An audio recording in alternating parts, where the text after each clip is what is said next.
नमस्कार, आप देख रहे हैं न्यूज़ वन इंडिया। मैं हूं आपके साथ पंकज यादव। करते हैं बुलेटिन की शुरुआत बड़ी खबर के साथ। तो आज थम जाएगा 5वें चरण का चुनावी शोर। शाम 6 बजे से थम जाएगा प्रचार का इस दौरान शोर, जहां पर यूपी की 14 सीटों पर 20 मई को मतदान होगा। प्रदेश की जनता दिग्गजों की किस्मत का करेगी फैसला। मोहनलालगंज, लखनऊ, रायबरेली 20 मई को होगा मतदान। अमेठी, जालौन, झांसी, हमीरपुर, बांदा, गोंडा में भी डाले जाएंगे वोट। फतेहपुर, कौशाम्बी, बाराबंकी, फैजाबाद, केसरगंज में भी 20 मई को वोटिंग होगी। और ऐसे में आज शाम 6 बजे चुनाव प्रचार का शोर थम जाएगा। यूपी की 14 सीटों पर 20 मई को मतदान होगा। मोहनलालगंज, लखनऊ, रायबरेली 20 मई को मतदान होगा। अमेठी, जालौन, झांसी, हमीरपुर, बांदा, गोंडा में भी डाले जाएंगे वोट। फतेहपुर, कौशाम्बी, बाराबंकी, फैजाबाद, केसरगंज में भी इस दौरान मतदान होगा। तो आज थम जाएगा 5वें चरण का चुनावी शोर। शाम 6 बजे थम जाएगा प्रचार का ये शोर। और ऐसे में बात करें तो यूपी की 14 सीटों पर 20 मई को मतदान होगा। मोहनलालगंज, लखनऊ, रायबरेली 20 मई को यहां पर मतदान होगा। इसके अलावा बात करें अमेठी, जालौन, झांसी, हमीरपुर, बांदा, गोंडा में भी चुनाव होगा। फतेहपुर, कौशाम्बी, बाराबंकी, फैजाबाद में भी और इसके साथ में कौशाम्बी में भी इस दौरान चुनाव किया जाएगा, यानी कि मतदान किया जाएगा। इसके अलावा केसरगंज की भी बात करें तो 20 मई को यहां पर वोटिंग होगी।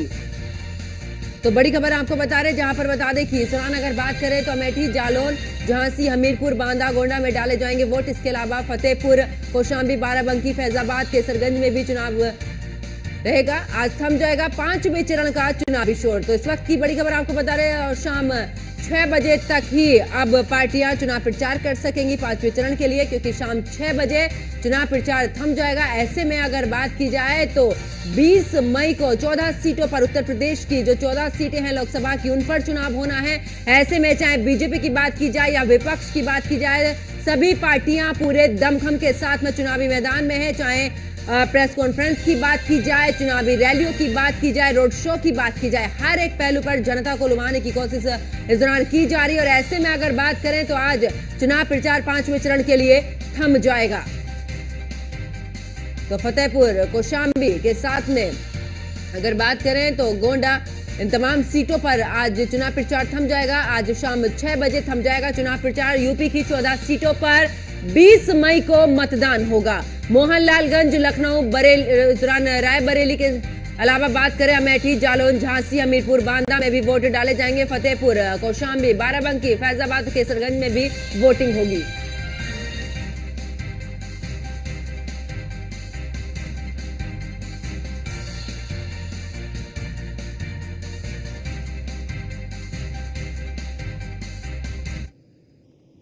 और ज्यादा जानकारी के लिए हमारे संवाददाता अयोध्या से अनिल निषाद हमारे साथ में जुड़े हैं। लखनऊ से हमारे संवाददाता एसके वाजपेयी हमारे साथ में जुड़े हैं। रायबरेली से हमारे संवाददाता असद खान हमारे साथ में जुड़े हैं। और साथ ही अमेठी से हमारे संवाददाता हंसराज हमारे साथ में जुड़े हैं। और शुरुआत करती हूँ यहाँ पर एसके वाजपेयी, क्योंकि लखनऊ में चुनाव है। इस दौरान क्या कुछ तैयारियां वहां पर किस तरीके से, और राजनीतिक समीकरण की बात करें क्योंकि बीजेपी के हक में रही है ये सीट।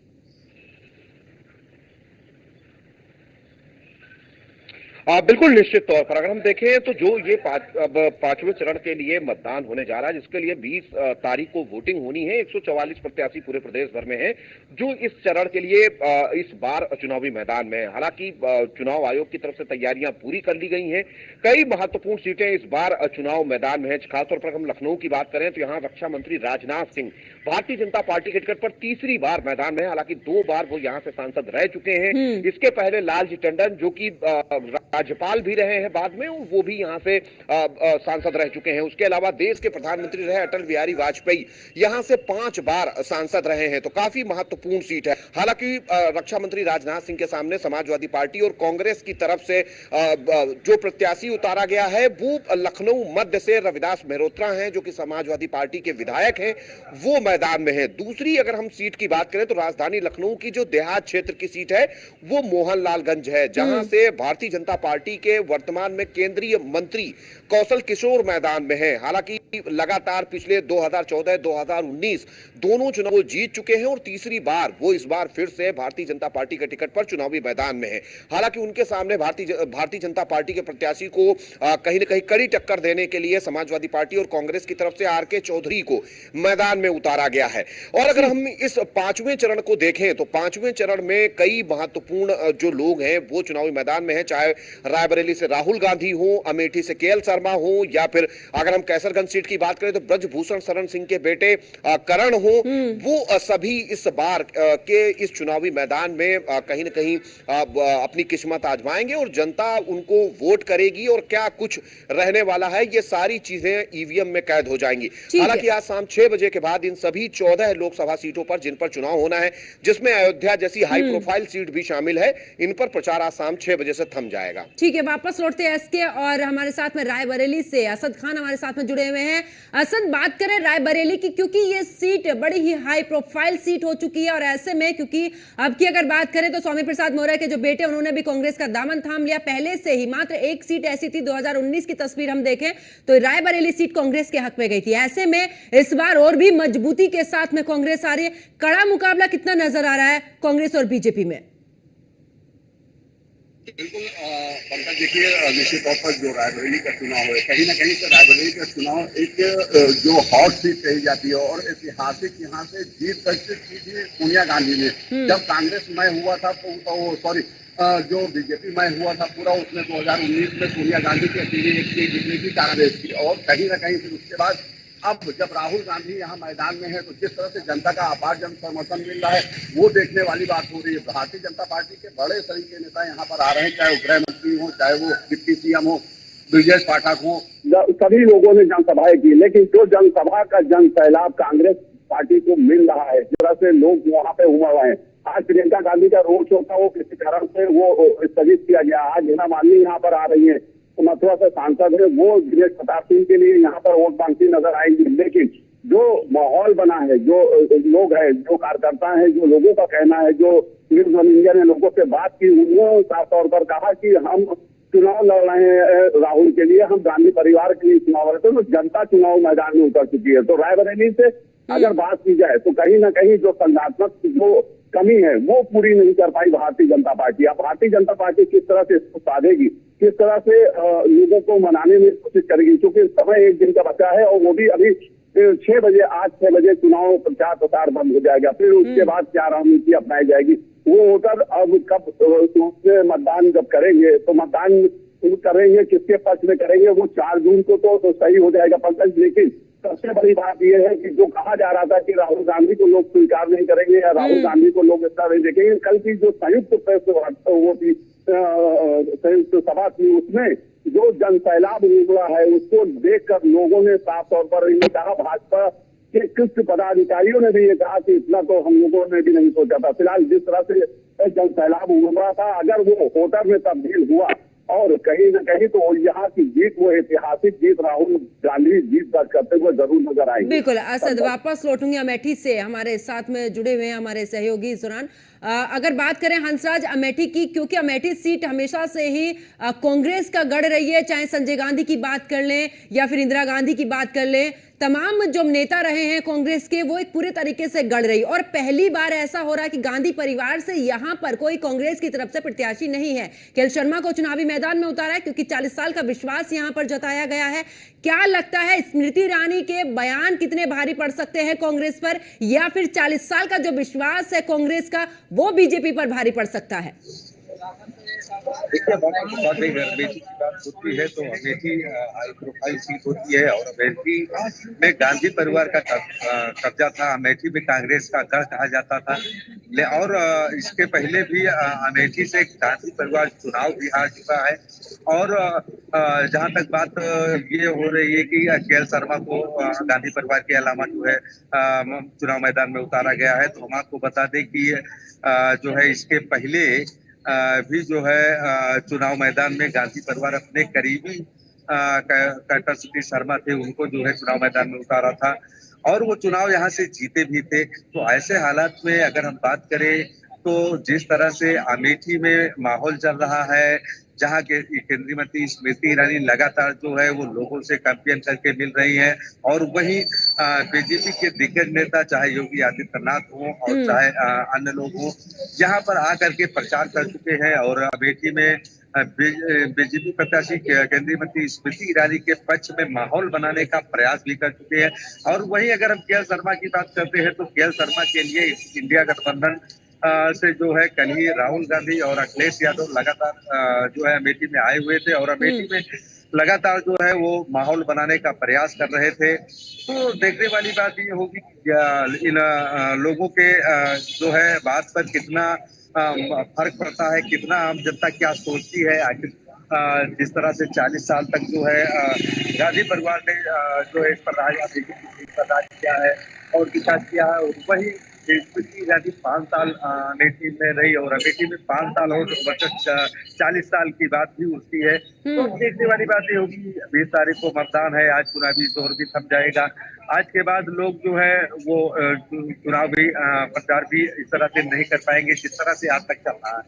तो 20 तारीख को मतदान है, यानी कि परसों ही मतदान है, 36 घंटे बाद मतदान होना है, और जनता किस तरफ घूमती है, क्या रुख करती है, बिल्कुल, इस बार तो आने बेहद ही वाले 4 रोचक तारीख को ही मुकाबला पता नजर चलेगा। आ रहा है। वापस लौटती हूँ आपके पास में अयोध्या से अनिल निषाद हमारे साथ में, हमारे सहयोगी जुड़े हुए हैं। अनिल, अयोध्या वो सीट है जिसको लेकर बीजेपी बार बार कहती है, ये जो राम को लेकर आए हैं जनता उनको लेकर आएगी, और जो मैनिफेस्टो का जिक्र बीजेपी हमेशा से करती है कि हमने जो वादा किया था हम उसको लेकर आए, समाजवादी पार्टी हो या कांग्रेस हो, साफ तौर पर अयोध्या को लेकर तंज कसा जा रहा है। और दूसरी तरफ समाजवादी पार्टी की अगर बात करें तो यहां पर यह भी आरोप लगाया जा रहा है कि राम मंदिर के दर्शन के लिए नहीं गए हैं, आस पास में रैलियां कर रहे हैं। कितना असर यहां पर नजर आ रहा है और किस तरीके की कांटे की टक्कर नजर आ रही है अयोध्या में, अनिल?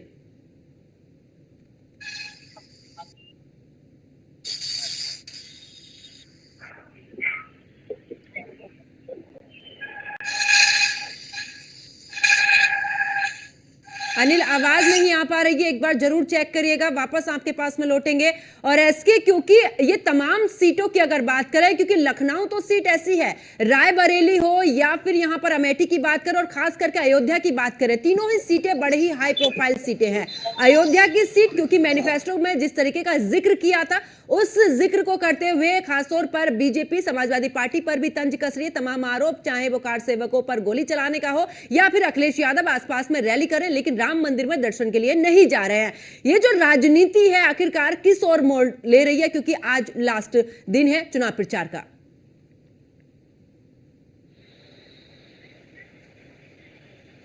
बिल्कुल निश्चित तौर पर अगर हम देखें तो लगातार चाहे वो समाजवादी पार्टी और कांग्रेस नीत इंडिया गठबंधन हो या फिर भारतीय जनता पार्टी के नेतृत्व में चल रहा है एनडीए गठबंधन हो, दोनों की तरफ से हर एक सीट को लेकर पूरी रणनीति के साथ मैदान में जो है अपनी रणनीति को आगे बढ़ाया जा रहा है। लगातार चाहे मुख्यमंत्री योगी आदित्यनाथ हो, बीजेपी अध्यक्ष जेपी नड्डा हो, गृह मंत्री अमित शाह हो, खुद प्रधानमंत्री हो, लगातार उत्तर प्रदेश की अलग अलग लोकसभा सीटों पर प्रचार कर रहे हो। निश्चित तौर पर बहुत सारे मुद्दे हैं, चाहे वो राम मंदिर का मुद्दा हो, भारतीय जनता पार्टी जहां एक तरफ ये कह रही है कि उसने अपने संकल्प पत्र में जो वादा किया था उसको पूरा कर दिया है, वहीं दूसरी तरफ इंडिया गठबंधन भी लगातार कहीं न कहीं सॉफ्ट हिंदुत्व की तरफ बढ़ रही है। वो खुलकर इस विषय पर कोई बात नहीं कर रहे हैं, लेकिन कहीं न कहीं जो विकास के मुद्दे हैं, सड़क, बिजली, पानी, रोजगार, महंगाई जैसी चीजों को लगातार मुद्दा बनाकर कांग्रेस और समाजवादी पार्टी गठबंधन लगातार भारतीय जनता पार्टी पर हमलावर है। हालांकि दोनों तरफ से टक्कर काफी मजबूत दिखाई दे रही है और ज्यादातर सीटों पर भारतीय जनता पार्टी की सीधे टक्कर इंडिया गठबंधन के प्रत्याशी से है, चाहे वो समाजवादी पार्टी का मैं वापस लौटूंगी। अनिल निषाद हमारे साथ में अयोध्या से जुड़ चुके हैं। अनिल, मेरी आवाज मिल पा रही है आपको? हाँ अनिल, अयोध्या की बात करें, क्योंकि राम मंदिर का मुद्दा गरमाया हुआ है, ऐसा कोई भी चुनाव नहीं गया है जिस समय पर राम मंदिर का जिक्र ना हो। अब राम मंदिर बन चुका है, विपक्ष की अगर बात करें कांग्रेस या समाजवादी पार्टी की, वहां पर नहीं पहुंचे हैं। अखिलेश यादव आसपास में रैली कर रहे हैं, तब भी राम मंदिर के दर्शन के लिए नहीं पहुंचे हैं, और तमाम बयान भी, रामगोपाल यादव का भी बयान सामने आया था, उसको लेकर बीजेपी पूरे तरीके से भुनाने की भी कोशिश कर रही। बीजेपी का कहना है कि हमने जो अपना मैनिफेस्टो में जिक्र किया था वो वादा हमने राम मंदिर बनाकर पूरा किया है। अगर मैं अयोध्या सीट की बात करूं, क्या कुछ वहां पर समीकरण नजर आ रहा है? देखिए, राम मंदिर निर्माण के बाद यहाँ माहौल जो है भाजपा की तरफ तरफा नजर आ रहा है, क्योंकि जो है भाजपा हमेशा से कहती रहती है कि अखिलेश यादव कोई भी विपक्षी दल का नेता, इंडिया गठबंधन का नेता आता है तो राम मंदिर दर्शन के लिए नहीं जाता। अखिलेश अभी जल्दी आए थे, फिर भी नहीं गए, और आज भी वो एक जनसभा करने आ रहे हैं तो आज भी वो रामलला के दर्शन नहीं करने जा रहे हैं। इसको लेकर भी कहीं ना कहीं कल मुख्यमंत्री योगी आदित्यनाथ भी इसको कहते हुए नजर आए कि जो राम को लाए हमको लाएंगे, लेकिन विपक्ष है वो राम मंदिर में जाने से क्यों कतरा रहा है, क्योंकि इन्होंने ही राम भक्तों पर गोलियां चलवाई थी। तो कहीं ना कहीं आरोप प्रत्यारोप का दौर जारी है और अयोध्या की इसलिए खास हो जाती है कि अयोध्या राम मंदिर का मुद्दा पूरे भारत में चर्चा रहता है और कहीं ना कहीं भाजपा राम मंदिर और राम मंदिर के मुद्दे को ही हमेशा से पेश करती है और कहीं ना कहीं मंदिर बनाने का पूरा खेल लेकर के ये जो है ये चुनाव में उतरी है और कहीं ना कहीं इसका फायदा भी भाजपा को फायदा नजर आता दिख रहा है। कहीं ना कहीं जो लल्लू सिंह यहाँ के प्रत्याशी हैं उनको भी एक तरफा जीत यहाँ से मिलने की पूरी संभावना दिखाई दे रही है। और चुनाव के आखिरी दिन आज उप मुख्यमंत्री केशव प्रसाद मौर्य जो है एक बड़ा रोड शो करेंगे। इसके साथ साथ इंडिया गठबंधन के सपा के जो है अखिलेश यादव वो भी एक जनसभा को संबोधित करेंगे। कहीं ना कहीं जो है आज जो है चुनाव का विचार का आखिरी दिन है तो दोनों दिग्गज नेता जो है भाजपा के पक्ष में और अखिलेश यादव इंडिया गठबंधन के प्रत्याशी अवधेश प्रसाद के पक्ष में वोट मांगने की अपील करेंगे। जी ठीक है अनिल, वापस लौटती हूँ। और ऐसे में अगर बात करें, क्योंकि रायबरेली की अगर बात करें असद, इस समय पर चाहे हमने प्रियंका गांधी को देखा है, वो राजीव गांधी से लेकर अभी तक का पूरा समय किस तरीके से वो बार बार अपने पिता का जिक्र भी इस दौरान करती नजर आई है, तो क्या लगता है कितना इमोशनल कार्ड जो है वो काम करने वाला है रायबरेली में? काम कर चुका है, इमोशनल काम कर चुका है, साफ हो चुकी है रायबरेली। जिस तरफ से यहाँ रायबरेली का माहौल है के माहौल पर मास्टर जिसको खेलने वाली प्रियंका गांधी हैं, उन्होंने खेला और स्वामी प्रसाद मौर्य के लड़के उत्कर्ष मौर्य को रायबरेली से कांग्रेस में ज्वाइन कराया, क्योंकि मनोज पांडे कल अमित शाह की रैली में शामिल हुए थे, वो भाजपा में हो गए। भाजपा में होने के बाद है ये कि अब वहाँ से उपचुनाव होना तय है ऊंचा हार से, तो वहाँ पर जो मौर्य समाज है या उनके जो और भी वो हैं जिस पर उनका दबदबा या दबाव है या उनके साथ समर्थन में रहते हैं, वो लोग अब कांग्रेस की तरफ जाएंगे। तो अब स्थिति बदल चुकी है रायबरेली की जो बात से पहले थी वो अब कहीं न कहीं जो अखिलेश यादव के कार्यक्रम के बाद या संयुक्त जनसभा के बाद और जैसे उत्कर्ष मौर्य ऊंचाहार विधानसभा से बीजेपी सॉरी कांग्रेस में शामिल होते हैं, तो वो एक कहावत है इंग्लिश की, तो उसमें कहा जाता है everything is there in love and war and politics. तो यहाँ सब जायज है, तो कोई कहीं भी जा सकता है और कहीं भी कुछ भी कर सकता है, कौन किस खेमे में चला जाए ये पता नहीं है, लेकिन चुनावी समीकरण जो रायबरेली के बन चुके हैं वो कांग्रेस। और असद यहाँ पर मैं बात करूं, राहुल गांधी ने भी जिक्र किया था अपनी रैली में कि मैंने अपने पिता राजीव गांधी के समय से लेकर अभी तक की राजनीति देखी है, एक परिवार के तौर पर रायबरेली की जो सीट है या अमेठी की बात कर ले, ये एक परिवार के तौर पर रही है और हमेशा से ही विश्वास जताया है। तो क्या इस बार थोड़ा डगमगाती नजर आ रही है कांग्रेस कि कहीं अमेठी की तरह यहाँ पर भी जो सीट है वो गवा ना दे और थोड़ा सा इमोशनल कार्ड जनता के बीच में? बिल्कुल, देखिए ये एक चमत्कार हो सकता है कि ये चमत्कार हो जाए, लेकिन जिस तरह से जनता का जो मूड है, जो हम लोगों ने बात की, जो लोगों के बीच में गए उन लोगों से बात की, वो एकदम साफ साबित करता है कि अब हम इसी जगह पर हैं और हम उनको ही अपने साथ जानते हैं, हम राहुल गांधी को जानते हैं, गांधी परिवार को जानते हैं बस, और उसके आगे हम कुछ नहीं जानना चाहते। तो जनता एक मूड बना चुकी है, अब इस मूड को बीजेपी कैसे तोड़ेगी ये देखने वाली बात होगी। बिल्कुल, वापस लौटती हूँ तो असद हंसराज हमारे साथ में जुड़े हुए हैं। हंसराज, अगर बात करें इस दौरान, क्योंकि अमेठी वो सीट है और काफी हाई प्रोफाइल सीट हो चुकी है, क्योंकि राहुल गांधी जब वहां से चुनाव नहीं लड़ रहे थे बीजेपी काफी हमलावर थी और स्मृति ईरानी अब पूरे तरीके से अगर बात करें तो उनके तमाम बयान सामने आए हैं कि जिस तरीके से अमेठी से बाहर गए वैसे ही रायबरेली से भी बाहर चले जाएंगे, बड़े ही कॉन्फिडेंस के साथ में। क्या लगता है जिन मुद्दों को लेकर स्मृति ईरानी जिक्र कर रही हैं जो जनता के बीच में, क्योंकि आप ग्राउंड जीरो पर रहे हैं, तो जनता के बीच ऐसे कौन से मुद्दे हैं जो कि इस बार काफी हाई प्रोफाइल इस सीट को बनाते हैं? बिल्कुल, हम आपको बता दें कि जिस तरह से सबसे पहली बात ये है कि जिस तरह से राहुल गांधी जब यहाँ के सांसद हुआ करते थे तो राहुल गांधी अमेठी को अपना परिवार कहते हैं और अमेठी से लगाव रखते हैं और अमेठी से अपना पारिवारिक रिश्ता व परंपरा की है। ये सब लगातार तो ये तो चलता ही है, लेकिन कई बात जब स्मृति ईरानी की आती है तो स्मृति ईरानी जब अमेठी आई और अमेठी में जो है वो लगातार अमेठी में बनी रही, अमेठी में लगातार वो आती रही। और वही कई बार अगर स्मृति ईरानी की बात करें तो स्मृति ईरानी लगातार राहुल गांधी पे हमलावर हुई है। लापता सांसद और ऐसे कई अन्य बातें सामने आई हैं बीजेपी की तरफ से और स्मृति ईरानी की तरफ से। तो बात करते हैं अगर हम अमेठी की, तो अमेठी में स्मृति ईरानी 5 साल से लगातार लोगों के बीच में जा रही हैं। इन मामलों को लेकर के स्मृति ईरानी लगातार आश्वस्त है कि जो है जिस तरह से मैं लगातार अमेठी में विकास कर रही हूँ और लोगों के बीच में जा रही हूँ, तो कहीं ना कहीं मेरा इसको पड़ेगा और मुझे इसका फायदा मिलेगा। वही बात अगर हम कांग्रेस की करते हैं, राहुल गांधी की करते हैं या गठबंधन की करते हैं, तो अमेठी में जो है कांग्रेस भी लगातार अस्वस्थ नजर आ रही है। जिस तरह से जो है सबसे पहले तो उन्होंने प्रत्याशी को लेट उतारने के बाद जब प्रत्याशी के नाम की घोषणा हुई, किया शर्मा का नाम आया और उन्होंने नामांकन किया, तो लगातार वो भी जनता में बने हुए हैं और लगातार लोगों के बीच में जा रहे हैं और 40-42 साल का अपना अमेठी से वो भी रिश्ता जोड़ रहे हैं। अब ये तो देखने वाली बात होगी। 20 तारीख है, परसों को 20 तारीख है, 20 तारीख को परसों जो है मतदान होना है। अब जनता किस तरफ मुड़ती है, जनता का रुख क्या होता है, अब ये तो आने वाले 4 तारीख को ही पता चल पाएगा। और हंसराज वापस लौटते एसके, क्योंकि ये वो सीटें हैं जिस तरीके से हमने अमेठी पर भी हंसराज से बात की और इस दौरान अगर बात करें तो रायबरेली की भी बात की और अयोध्या में जिस तरीके से राम में है, कुल मिलाकर अगर बात करें, क्योंकि एक तरफ गांधी परिवार, दूसरी तरफ बीजेपी और दोनों ही एक दूसरे पर हमलावर, लेकिन अगर विकास के मुद्दों की बात की जाए रायबरेली और अमेठी की सीट को लेकर, तो स्मृति ईरानी का कहना है कि जब से बीजेपी ने यहां पर आई है तब से काम किया है और 3 साल ही मुझे मिले, क्योंकि कोविड में 2 साल चले गए, 3 साल में मैंने कोशिश की है कि यहां पर जितना विकास हो सके।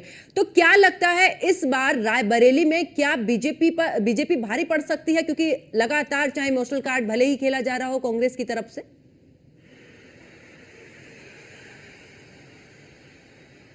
बिल्कुल निश्चित तौर पर ये सीटें काफी निर्णायक हैं, चाहे वो रायबरेली की सीट हो जहां से राहुल गांधी मैदान में, हालांकि उसकी मां यहां से 5 बार सांसद रह चुकी हैं। वहीं अगर हम अमेठी की बात करें तो पिछली बार जरूर राहुल गांधी चुनाव हारे थे, लेकिन उसके पहले 3 चुनाव जीत भी चुके हैं। सीधे तौर पर स्मृति ईरानी केंद्रीय मंत्री हैं और लगातार वो अमेठी आती भी रही हैं और उनके कार्यक्रमों के जरिए माहौल बनाने की कोशिश चुनाव के पहले भी की जाती रही है और लगातार वो एक मैसेज भी देती रही है कि वो अमेठी से चुनाव जीतने के बाद लगातार लोगों के साथ हैं, लोगों के संपर्क में हैं, लोगों से मिल रही हैं। हालांकि चाहे वो अमेठी हो या रायबरेली हो, बहुत ज्यादा तस्वीर दोनों जिलों की नहीं बदली है। अब सीधे तौर पर हम देखें तो रायबरेली और अमेठी में अभी भी बहुत काम होने की जरूरत है, लेकिन अगर हम विकास की बात करेंगे तो इस बार अयोध्या जैसी हाई प्रोफाइल सीट पर भी चुनाव होने जा रहा है, जो कहीं ना कहीं भगवान राम का मंदिर 500 वर्षों का जो विवाद था वो खत्म हुआ है। सीधे तौर पर यह भी एक बड़ा फैक्टर होगा। भारतीय जनता पार्टी की तरफ से लगातार इसको एजेंडा बनाया गया, लगातार ये चीजें लोगों तक पहुंचाई गई हैं और 22 तारीख को जब प्राण प्रतिष्ठा हुई थी उस दौरान भी एक बड़ा इवेंट भारतीय जनता पार्टी की तरफ से किया गया था और कहीं ना कहीं एक मैसेज भी दिया गया था, तो ये भी एक बड़ा फैक्टर होगा।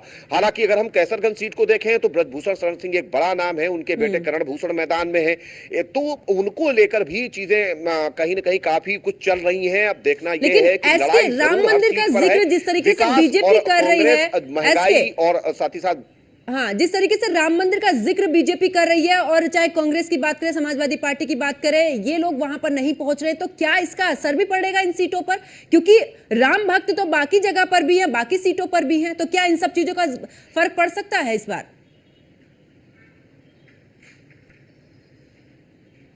बिल्कुल निश्चित तौर पर, क्योंकि अगर हम देखें तो जहां तक अयोध्या का सवाल है, अखिलेश यादव लगातार कहीं ना कहीं वहां जाने से बच रहे हैं। जब 22 तारीख को प्राण प्रतिष्ठा का उनको निमंत्रण मिला था उस दौरान भी वो नहीं गए। उसके बाद जब सभी विधायकों को लेकर उत्तर प्रदेश की सरकार राम मंदिर के दर्शन के लिए गई थी, उस दौरान भी उन्होंने अपने विधायकों को निर्देशित किया था कि वो अलग से जाएंगे बल्कि साथ नहीं जाएंगे।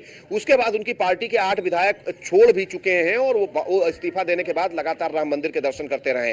हालांकि हालांकि भारतीय जनता पार्टी लगातार इसको एजेंडे के तौर पर चला रही है, लेकिन सपा सुप्रीमो अखिलेश यादव लगातार वहां जाने से बच रहे हैं। वजह है कि जो कोर वोटर है समाजवादी पार्टी और कांग्रेस का, वो कहीं ना कहीं मुस्लिम और यादव है। तो ऐसे में समाजवादी पार्टी चुनावी समय में कोई ऐसा मैसेज नहीं देना चाहती जिससे उसके कोर वोट बैंक को कोई नुकसान हो। तो सीधे तौर पर और यही बहुत सारे वजह है बड़े कि फैक्टर हैं और वहां जाने से बच रहे। बहुत बहुत बहुत शुक्रिया एसके वाजपेयी हमारे साथ जुड़ने के लिए, और हंसराज और साथ ही अनिल भी, हमारे तमाम संवाददाता हमारे साथ में जुड़े। आप सभी का बहुत बहुत शुक्रिया। तो देखिए, जिस तरीके से अगर बात करें, 5वें चरण का चुनाव होना है 20 मई को, लेकिन ऐसे में आज चुनाव प्रचार थम जाएगा। आज सभी राजनीतिक पार्टियां इन सभी सीटों पर पूरा जोर लगाने में लगी हुई है। मेरे साथ फिलहाल इतना ही। आप देखते रहिए न्यूज़ 1 इंडिया। नमस्कार।